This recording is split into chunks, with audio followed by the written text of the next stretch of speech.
Today on Hillbilly Voodoo, we're going to build this super awesome everyday carry knife. No, not this one. This one.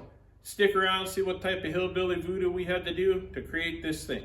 This is about the most useful tool you will ever pack around with you. Now last week, somewhere in between this huge mess and way up on the other side of that mountain there, I've lost my everyday carry knife. It's a little tiny knife that I've kept in my pocket for almost 20 years now that I use every single day, especially around the farm. A blade is an indispensable tool. You need to cut open hay bales, you need to cut open feed bags, you need to scrape the dirt and the mud off of things, and sometimes the poop off of things. And sometimes, well, you unfortunately need to cut things that you don't want to have to cut. But anyways, I've wandered back up there a few times now and all over the place looking for my knife because I really kind of miss it. Well, today I guess I better bite the bullet and build myself a new one. So you guys can follow along on this journey and see what it takes to make a very basic but small knife. Now for all you weekend warrior losers out there, this is not an everyday carry knife. Just because you got it strapped to the side of you while you're wandering around Walmart, what are you overcompensating for, really? This is impractical. It has a lot of good uses. This is actually a competition chopping knife. Should you be carrying this around every day? No, not unless you're an idiot. The zombie apocalypse is not going to come, and if it does, they ain't coming after you because zombies eat brains. Think about that. Anyways, this is a good shape of a knife. Packing this around every day, that's about 2 pounds, I think. You're stupid. Don't do it. You look like a loser. This is a good shop knife. Is this a good everyday carry knife? Well, if you wear a belt and you have a good belt buckle and you're not worried about your pants falling down, well, hey, that's probably a good everyday carry knife. Is it excessive? Yeah, it is really excessive. That is an excessive knife to be carrying around every day. A little fold-up pocket knife, perfect. I don't like fold-up knives because, well, they fold up, and chances are them folding up and cutting your fingers, not really something I like playing around with. So we're going to go somewhere in between the blade length of, say, a Swiss Army knife and this. Handles. If you're really working at something, you're trying to carve up something really good, say you're butchering an animal or something like that, a good stiff handle. If you're cutting twine, you're cutting string, you're cutting boxes, things like that around every day, you don't need a big, huge handle like that. You need something that you can hold into your hand, and you need a little tiny blade that's sharp. The sharper the blade, the better. Cutting obviously needs a sharp blade. The sharper it is, the less work you have to do to force it through whatever you need.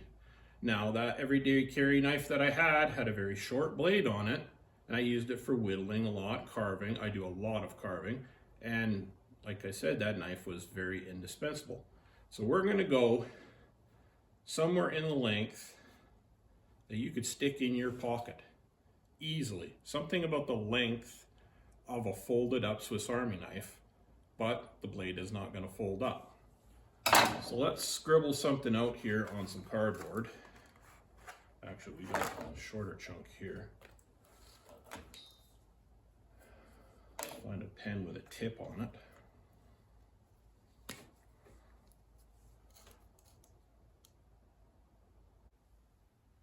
Now, I have huge hands, so pretty much anything in my hand is going to look really small.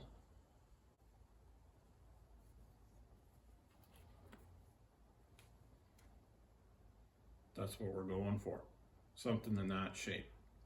Now that might even be a little bit long because, like I say, I want it to fit in my pocket. And longer than your cell phone, probably not a good thing. So let's shorten that up even a little bit. You think about when you're using an X-Acto knife to cut open boxes or things like that, you're not having the blade hang all the way out. And if you are, well, you need to learn how to use a tool. But There, that's even shorter.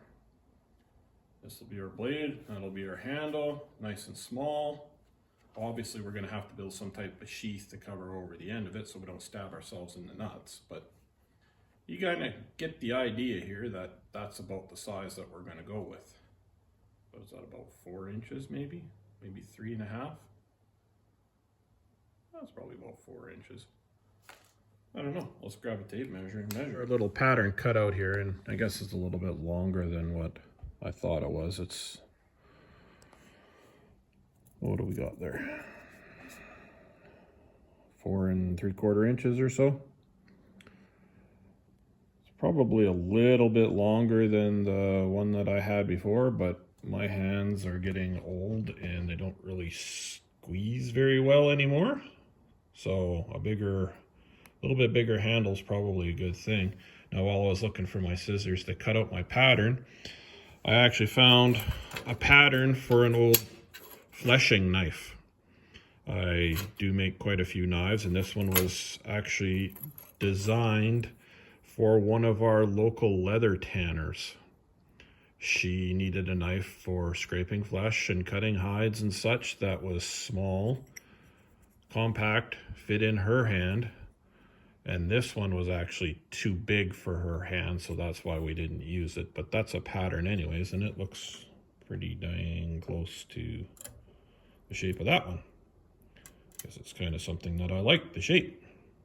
So anyways, what are we going to make this knife out of?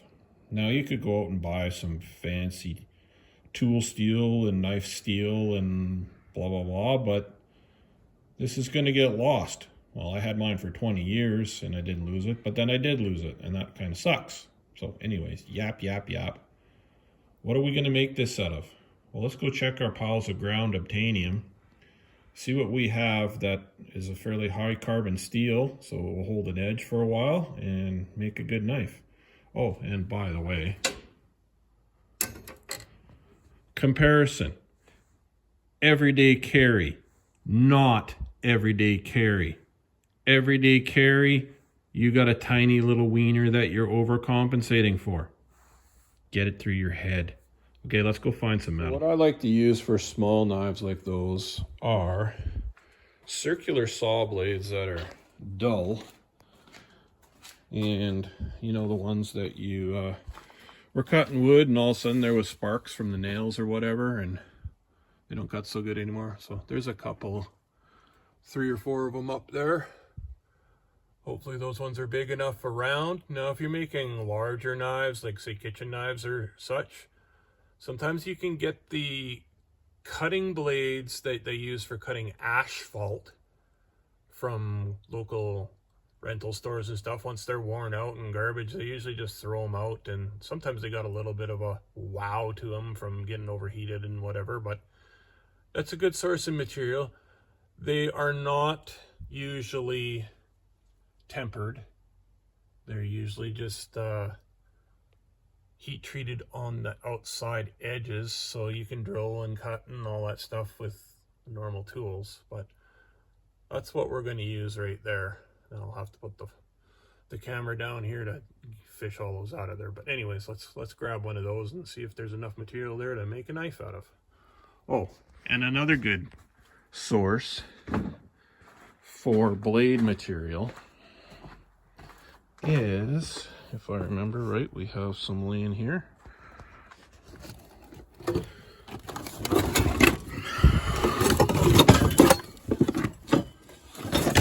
Lawnmower blades.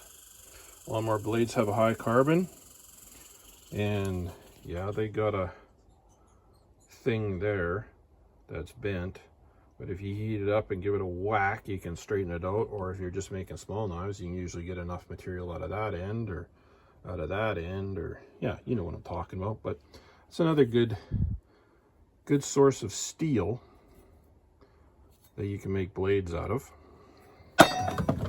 Now, what else do we got that we can make blades out of? We're not going to use any of this stuff on this knife. We'll use the saw blade, but find something else that maybe give you an idea of what you can use. Now, if you want to go the full-on machete route, chainsaw blades.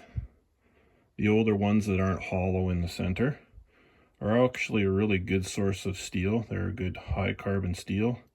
They got some good flex to them so the blades don't break. And like I say, that would be a longer machete style knife or sword or something like that. If you want to do the whole forged in fire, heat and beat type thing, then there's all kinds of sources of steel. You want to play your forge game, then that's cool. Maybe one day if you, well, you guys leave comments if you want to see some of my forged tools or want to see me build some forged tools. I do it quite often and I just really haven't covered any of it on this channel. So there's a good source of steel there, like I say, chainsaw. Or another really good source of steel for making small knives is tools that are no longer good for anything. That's a good saw. But if you had a saw that was old, screwed up, whatever, if you're making a small knife that doesn't need to be very thick, that's a good source for a steel. And that is already tempered to a spring rate, so if you are careful and you cut it out of that, then you're already good to go. You can sharpen that baby up and you're ready. Well, anyways, that's enough of this yapping. Let's go trace out our knife blanks on one of those saw blades and start chopping. We got our saw blade here. Let's wipe some of the gribblies off of there. And so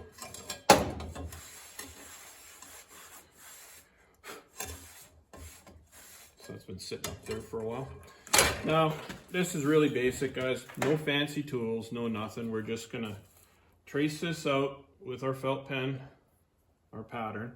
Now remember that the teeth on the outside here are going to be hardened. They'll probably be induction hardened, so you'll have maybe ½ inch or so down into the metal that this steel is hardened. Probably don't want to play with that type of stuff. Anyways, your pattern can come down lower so you miss all the relief teeth.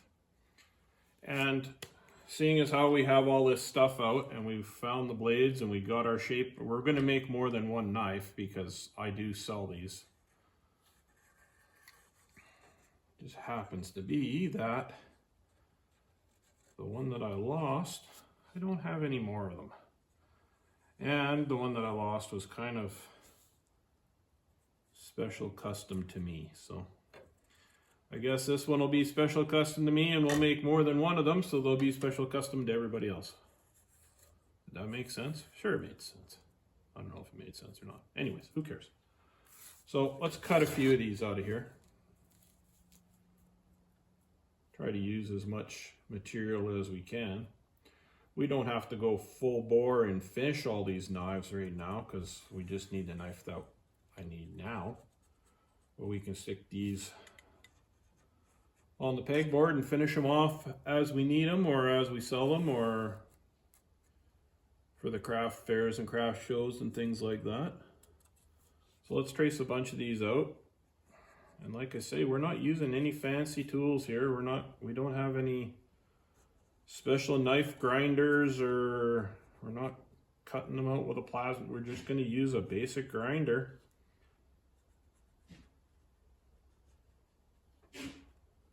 Just basic tools that most people have.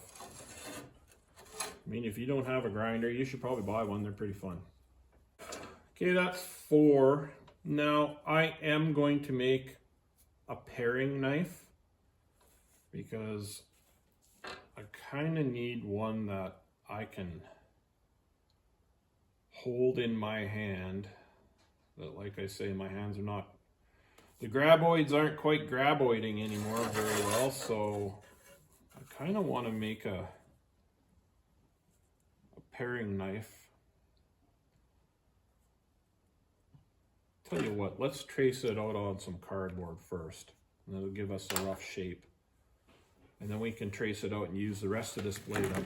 Now, you know what? Screw it. We're getting off task here. Let's just keep making some of these small knives. We'll worry about the paring knife later on. Okay, let's go chop those out with the grinder and we'll move on to the next step from there.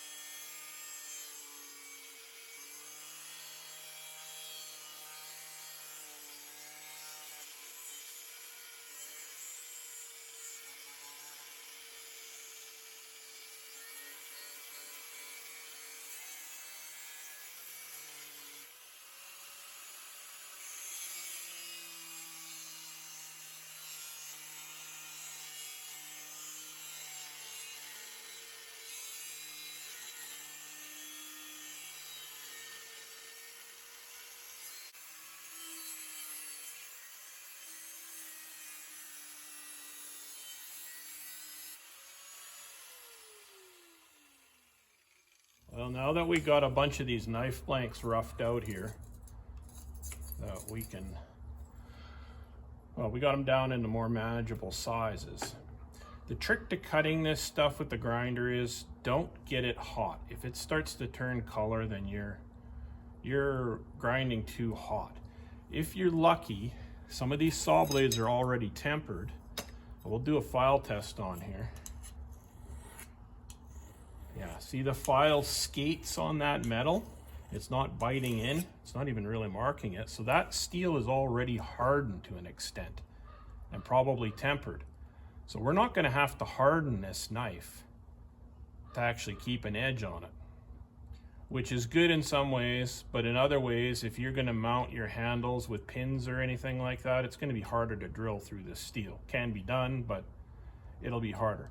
Anyways, if you overheat this steel when you're cutting it out or shaping it, you're gonna get rid of all that hardness that's already in it, right? So keep a bowl of water or a tub of water while you're cutting and grinding. Keep it nice and cool. If it's burning your hands through a nice pair of thin gloves, then it's too hot. And that's a pretty basic part, is if it's changing color, then it's definitely too hot. Or if it's burning your hands through a really thin pair of gloves, then it's too hot. Keep it nice and cool. You won't lose the temper or the hardness that's already in the steel. Now, the next step is to refine this shape. I'm just going to use a flat wheel. This one's a little worn out. Well, it's really worn out.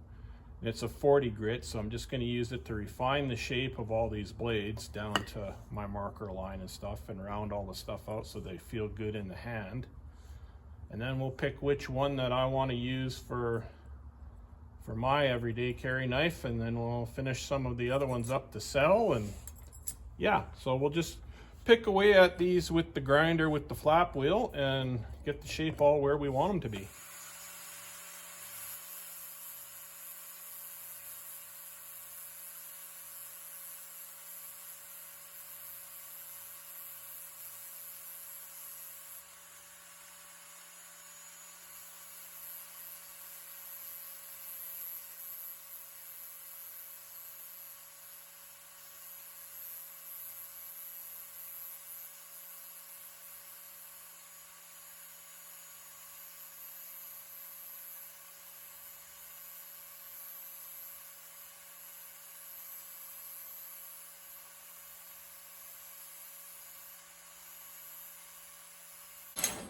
Now that we got our blades all roughed out here, or more or less the shape that we want them, let's figure out which one I want to use for my knife, and the rest of them we'll finish, like I said, so that we can sell them at the farmer's market or the craft fairs or whatever.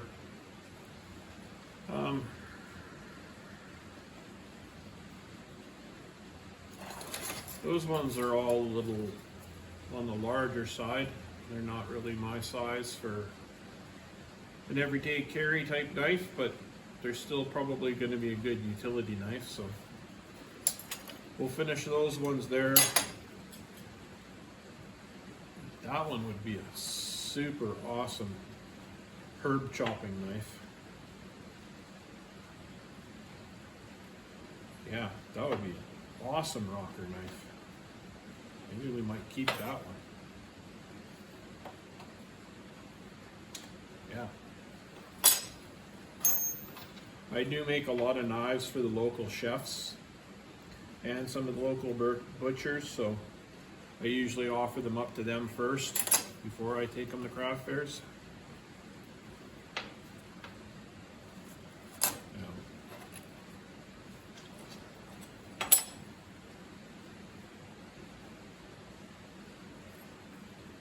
The thing is, I'm ambidextrous, so I use a knife in both hands, but both hands are different sizes, right? Just like normal, so they gotta feel good in both hands, kind of thing. Now it's gonna change when we put the scales on the handle, so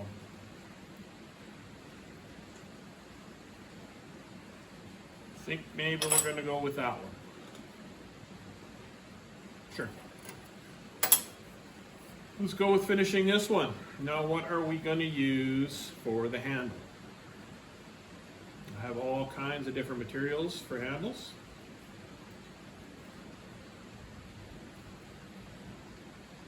The last one I had was micarta, which is resin pressed into either fabric or paper or different things, layers of fiberglass or poly resin that is pressed together into a block to make a scale, a handle. Actually, I think I still have some micarta around here somewhere, so let's go take a look and see what we got. Now, if I remember correctly, we also have some different hardwoods up here that we could make handles out of. There's, oh, what's that? Cherry and a bunch of maple and some babinga up there. We'll grab that piece of cherry, that's a good size. Now, unfortunately, I can't take you into the room where I have my micarta because there is some things in there that, well, in our part of the world are allowed, but in probably your part of the world, the land, so-called land of the free, home of the brave, it's against the law. So yeah, if I show you it, then YouTube will ban me because of, yeah, you know, all the censorship and all that crap. So I will go in there and I'll get my micarta and I'll be right back out. Okay, we grabbed all the pieces that I have left of micarta. I don't know how well you're going to be able to see this in this light, but this is actually old pillowcase cotton material that's pressed into a block. You can see the layers there. Bunch of layers of the cotton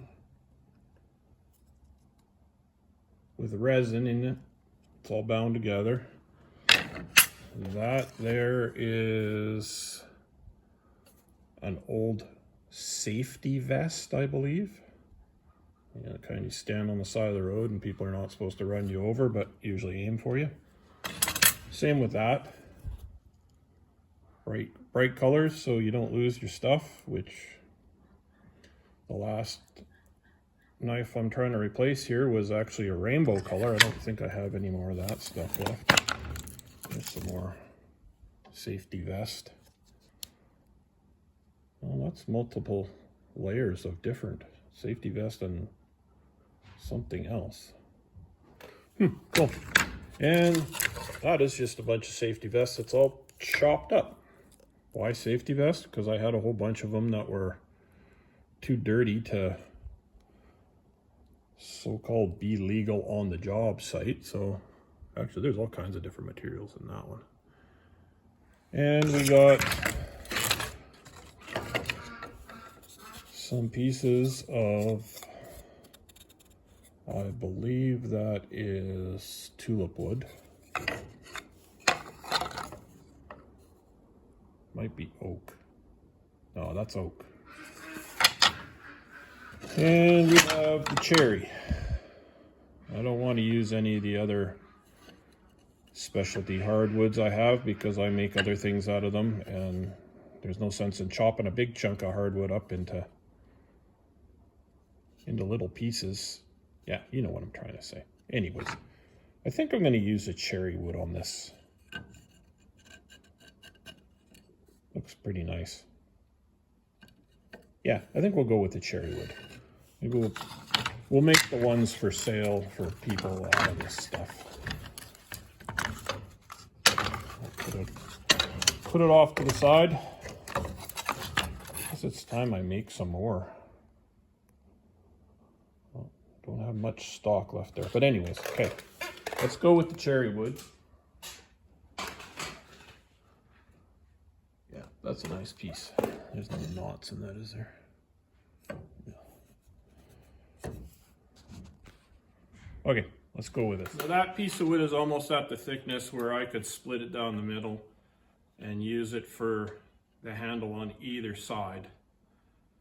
But I kind of don't feel like splitting it right now, so I'm just going to cut two pieces that are the same length, and then we will shape it down.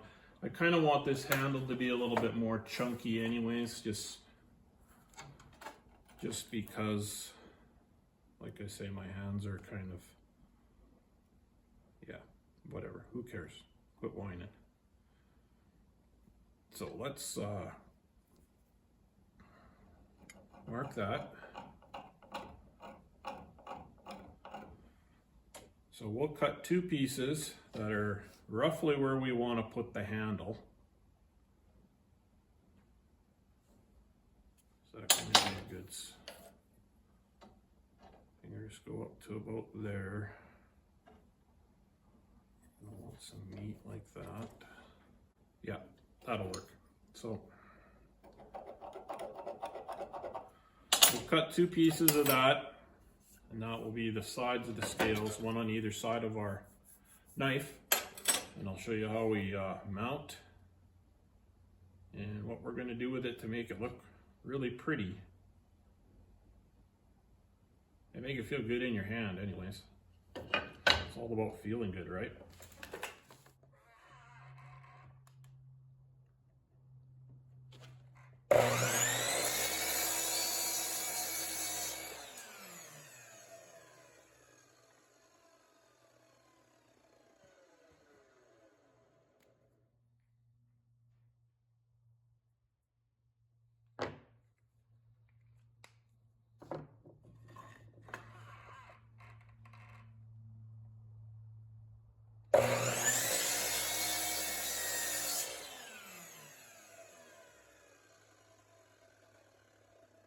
We got our 2 pieces of material cut here now.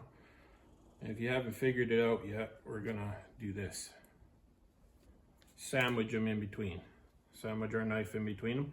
Gonna use epoxy, but we're also gonna use a mechanical bond. Now, some people use little brass rivets or,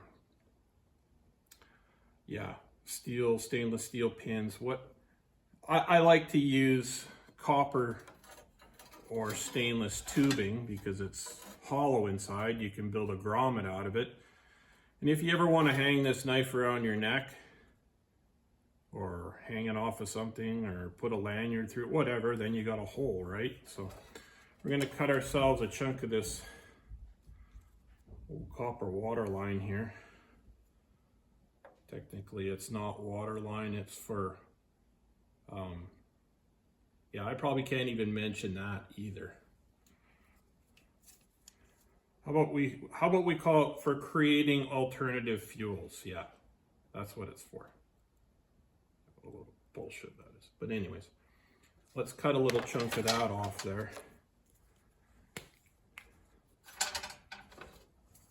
Sure some of you are getting what I'm throwing down here. My try not to say what I do, but what I do, because like I say, it's illegal in a lot of places in this world, but not illegal here in Canada.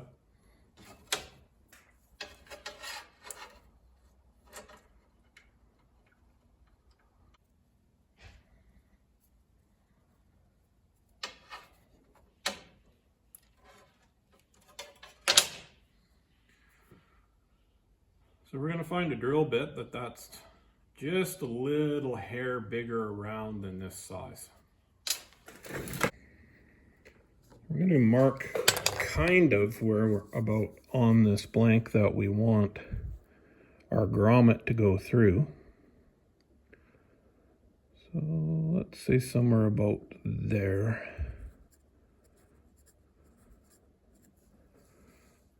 That look like a good spot. Maybe we'll move it this way a little bit.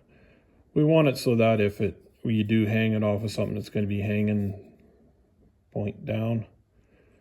I want to kind of keep it so that it will remove a little bit of some material. Keep the balance of this knife proper. We'll mark it about there. Now we're going to take and we're going to drill through this. We're going to drill through both pieces of wood. We're going to stack that wood like that. Drill straight through all those pieces. And then when we go to put our pin in there, it will be in the right spot. Does that make sense? If it don't make sense, just keep watching. Maybe you'll learn something. I guess it's not really considered a pin. It'll be a grommet because grommets are hollow, right? Yeah, that's what it is. Okay, let's drill it out.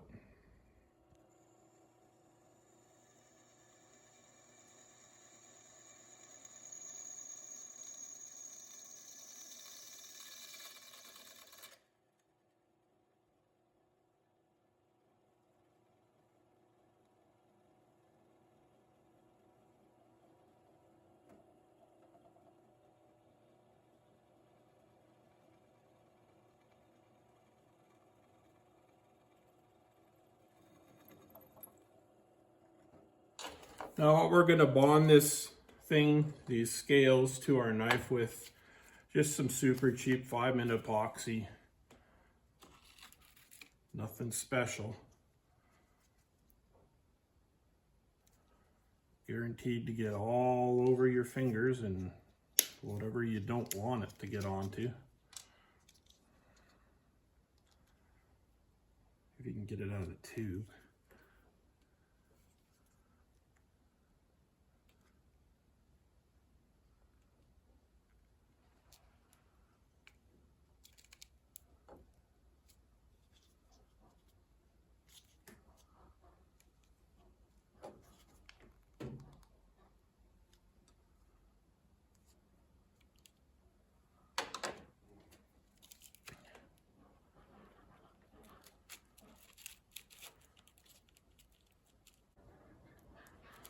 Now this is not really the place where you want to be cheap and stingy.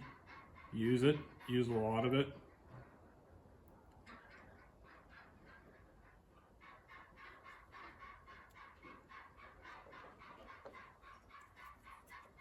Smear it around, have fun with it.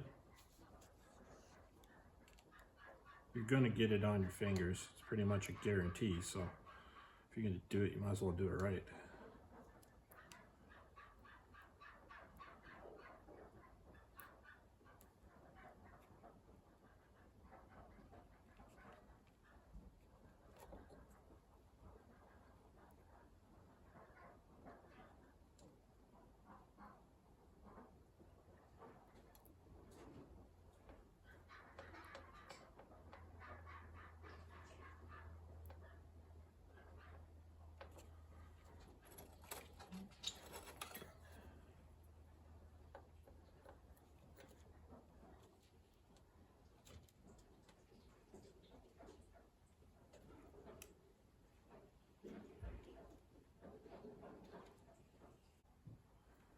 If you got it, use it up.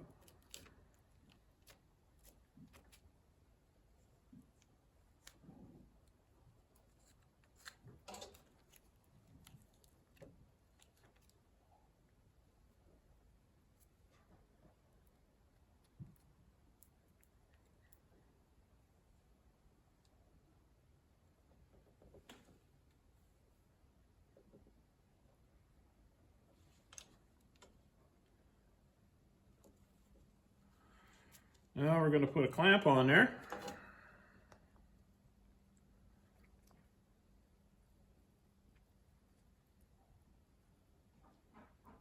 Just squeeze it gently till the glue oozes out a little bit.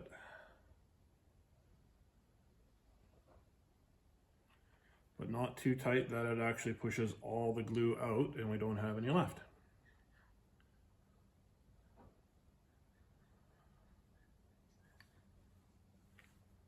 I'm going to take my stick and try to clean up some of the stuff that's on the blade because we don't really want glue on the blade, but it's not necessary.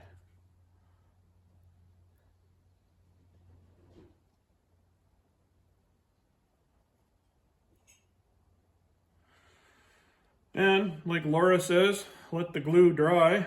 So we're going to let this sit for a while. And when it's cured, I'll bring you back and show you what we're going to do with it from here.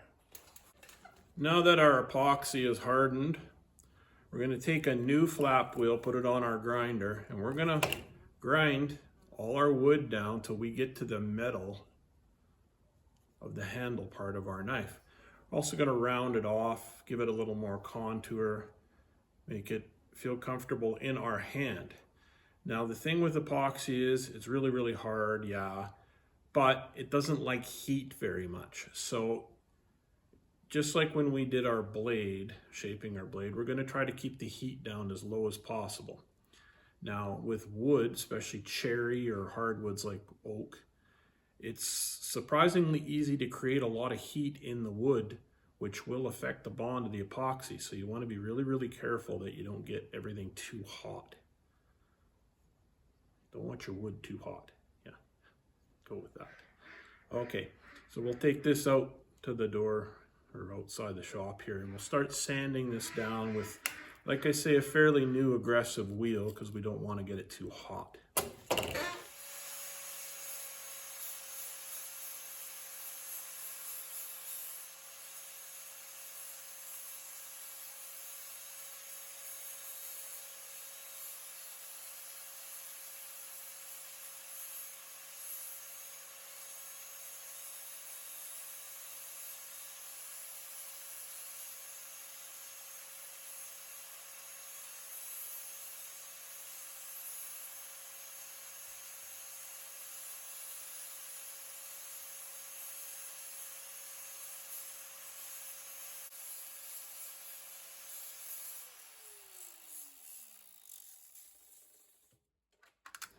Well, now that I've got this all shaped the way I want it to, I've sanded it down fairly smooth, not too crazy like, because I know exactly what this is going to be put through.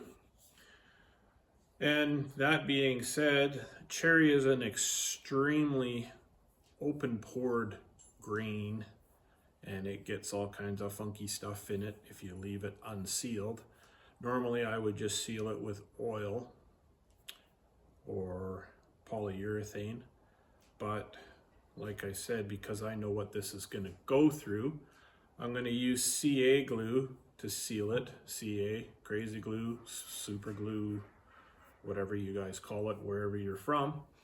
So I'm just going to give the wood part a nice coat of CA glue and let it dry, and we'll see what it looks like after that.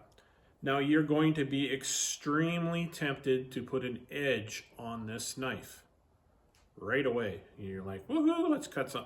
Don't do it until you are done with everything, because as soon as you put an edge on that, you're gonna chop yourself with it if you keep working on this knife. So let it go till the very, very end. So let's stick some CA on here and see what it looks like.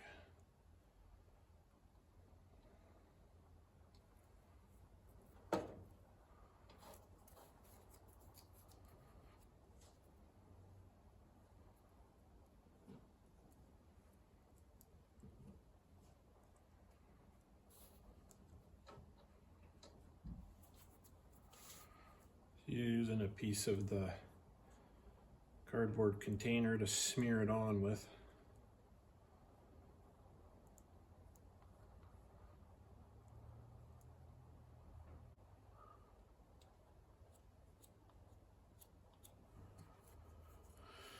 We'll let that cure for a little bit, and then we'll flip it over and do the other side. So does that look like a nice knife to you? Well, it's not quite a knife yet because it doesn't have an edge on it. But we got all the shaping, all the polishing and everything done more or less. And I don't think I'll be doing any more real work on it. So you can put an edge on there now and use it for what I need it for. Now you can use your flapper wheel to put a bevel on it, or your grinder or a file or whatever, but I'm going to use my belt sander right there just because it's like super convenient and I don't even have to get out of my chair to do it. But before I do that, I think I remember where I may have left my other knife. Yeah, so let's go and look before I forget where I remember. Does that make sense? Forget where you remember? Yeah, anyways, let's go take a peek and hopefully it's still there. Well, I remembered that after I came out of the bush, I was stacking firewood and I needed to take a leak and I couldn't get the drawstring undone on my pants. And you know that panic moment where you're just about to pee your pants and you need to cut the string? Well, grab my knife and I think that maybe I left it here in the woodshed. Woohoo! Yeah, there it is. Awesome. Yeah. See, that thing has been with me for over 20 years, so it saved me a lot of grief and got me out of some pretty wicked situations. Cool. Awesome. Found my little buddy. Perfect. Well, let's go finish that other one. And maybe we can sell it to somebody for their little buddy.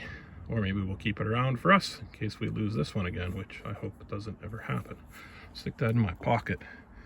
And let's go put a bevel on that new one. So let's see about getting an edge on this thing. This belt here is 220 grit that is worn just about right out, like hardly any grit left on it.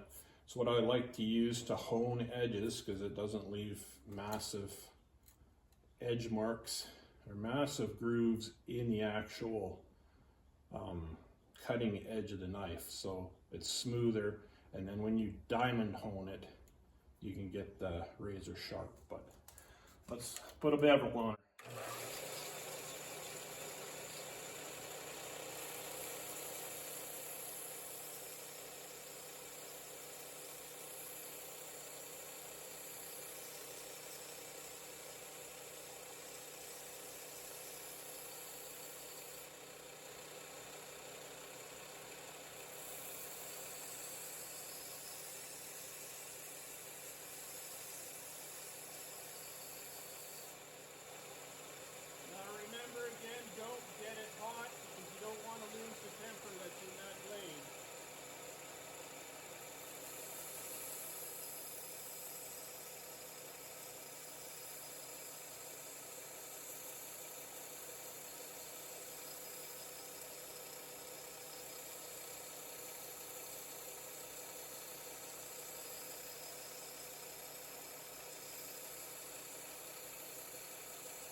Well, we got a bit of an edge there on our knife now.